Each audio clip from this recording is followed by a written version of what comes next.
ज्ञान से बढ़कर इस दुनिया में कुछ भी नहीं होता है। उसके आगे सारी धन संपदा, घोड़ा गाड़ी, मकान बंगला सब कुछ फेल है। चलिए दोस्तों, आज सुनाते हैं हम आपको ऐसी ही एक अद्भुत और शानदार कहानी। एक बार क्या हुआ, एक राजा जंगल में शिकार खेल रहा था और शिकार खेलते खेलते वो घने जंगल में आ गया। हालांकि उसके साथ सिपाही थे, लेकिन अचानक से बारिश होने लगी, अंधेरा छाने लगा और वो अपने सिपाहियों के दल से थोड़ा अलग हो गया। राजा घने जंगल में पहुंच चुका था। उसका भूख और प्यास से बहुत बुरा हाल था। उसने रास्ता खोजने की थोड़ी कोशिश की, लेकिन वो रास्ता खोज नहीं पाया और वो जाकर एक छोटे से टीले पर बैठ गया। तभी उसने देखा कि वहाँ से 3 छोटे छोटे बच्चे वहाँ से गुजर रहे हैं। बच्चों की उम्र होगी महज 14-15 साल। राजा ने उन लोगों को बुलाया और उनको पूछा कि यहाँ पास में कोई गांव है क्या। तो उन्होंने बोला कि हाँ, यहाँ पास में गांव है। तो राजा ने बोला कि मैं भूख और प्यास से बहुत व्याकुल हूँ, क्या तुम मेरे लिए थोड़ा सा खाना, भोजन या फिर थोड़ा सा पानी की व्यवस्था कर सकते हो। तीनों बच्चों ने कहा बिल्कुल। वो दौड़कर अपने गांव गए और वहाँ से राजा के लिए बहुत सारा भोजन और बहुत सारा पानी लेकर आ गए। राजा ने भोजन को किया, पानी को पिया और वो बहुत खुश हो गया। उसने उन तीनों बच्चों से कहा कि आप लोग बहुत अच्छे हो, मैं एक देश का राजा हूँ और मांगो जो तुम मांगते हो, तुम जो भी चीज़ मांगोगे वो मैं तुम्हें दूंगा। अब पहले बच्चे ने कहा कि महाराज, मैं बहुत गरीब हूँ, मैंने अपने जीवन में कभी धन नहीं देखा, कभी अच्छे से भोजन नहीं किया, तो आप मुझे बहुत सारा धन दे दीजिए जिससे मैं अपनी हर इच्छा को पूरी कर सकूं।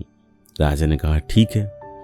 दूसरे बच्चे ने कहा कि महाराज, मैं भी बहुत गरीब हूँ और एक बहुत ही छोटी सी टूटी फूटी झोपड़ी में रहता हूँ, तो महाराज मुझे एक बहुत बड़ा सा बंगला, नौकर चाकर और घोड़ा गाड़ी चाहिए। राजा ने कहा ठीक है। अब बात आई तीसरे बच्चे की।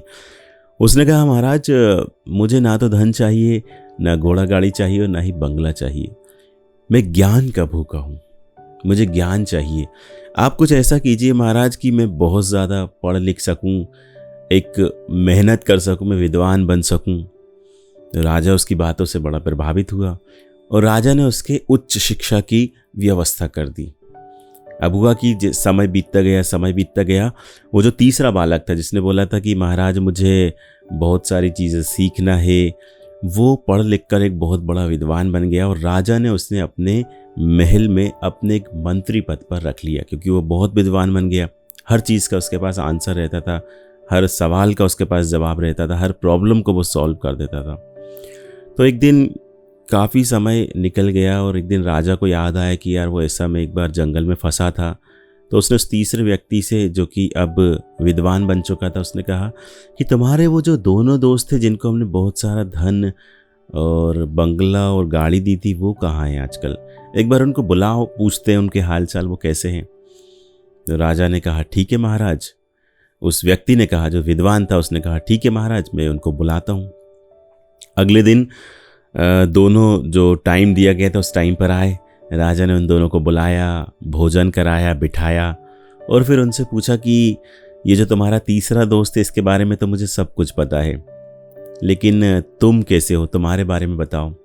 तो पहला व्यक्ति, जो कि राजा ने जिसको बहुत सारा धन दिया था, उस व्यक्ति ने कहा कि महाराज, आपने मुझे बहुत सारा धन दिया, नौकर चाकर दिए, इतना सारा धन देखकर मैं आलसी हो गया। मैंने उस पैसे को बिना वजह के कामों में उड़ा दिया, कुछ धन चोरी हो गया। इतना सारा धन था कि मुझे ज़्यादा कुछ फिक्र ही नहीं थी। मैं अपने कामों में आलसी बना फिरता रहता था, पड़ा रहता। तो मैंने उस धन का कुछ भी सदुपयोग नहीं किया और पूरा धन कुछ ही दिनों में बर्बाद हो गया और मैं वापस उसी कंडीशन में आ गया जिस कंडीशन में मैं पहले था। दूसरा व्यक्ति बोला कि महाराज, आपने मुझे घर दिया था, बंगला दिया था, नौकर चाकर दिए थे, गाड़ी दी थी, इन सब को पाकर मैं बहुत खुश था। लेकिन कुछ दिनों बाद क्या हुआ कि वहाँ पर बहुत तेज़ी से बाढ़ आई, तूफान आया और सब कुछ तहस नहस हो गया और मैं भी कुछ दिनों बाद वापस का वापस पुरानी जगह पर आ गया। तो दोस्तों, ये कहानी हमें सीख देती है कि अगर आपको कोई भर भर के पैसा दे देना और अगर आप उस धन का समुचित तरीके से, अच्छे तरीके से अगर आप उसका सदुपयोग नहीं कर पाओ तो वो धन कोई काम का नहीं है।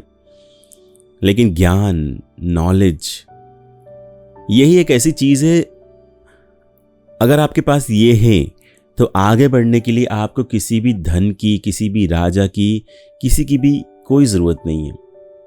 क्योंकि संसार में ज्ञान या फिर नॉलेज ही एकमात्र ऐसी चीज़ है जिसे कोई चुरा नहीं सकता है। हो सकता है कि आप उस ज्ञान की वजह से एक बार धीरे धीरे आगे बढ़ते जाते हो, सफल होते जाते हो, और एक बार कुछ ऐसा कुछ होता है कि आप वापस से ज़ीरो वाली कंडीशन पे आ जाते हो, वापस से आप उसी जगह पर आ जाते हो। लेकिन आपके पास नॉलेज है, आपके पास तजुर्बा है, और आप उस नॉलेज, उस तजुर्बे से आप वापस वो सीढ़ियाँ चढ़ सकते हो। इसलिए दोस्तों, हम सबको हमारे जीवन में नॉलेज गेनिंग पर बहुत ज़्यादा ध्यान देना चाहिए।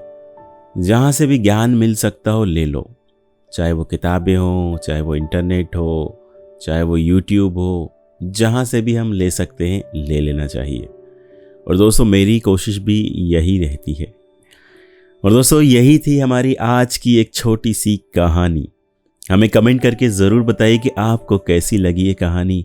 और अगर आप इस तरह की वीडियोस और भी पाना चाहते हैं तो हमारे इस चैनल को ज़रूर सब्सक्राइब करें, साथ ही साथ बेल आइकन ज़रूर दबाएं।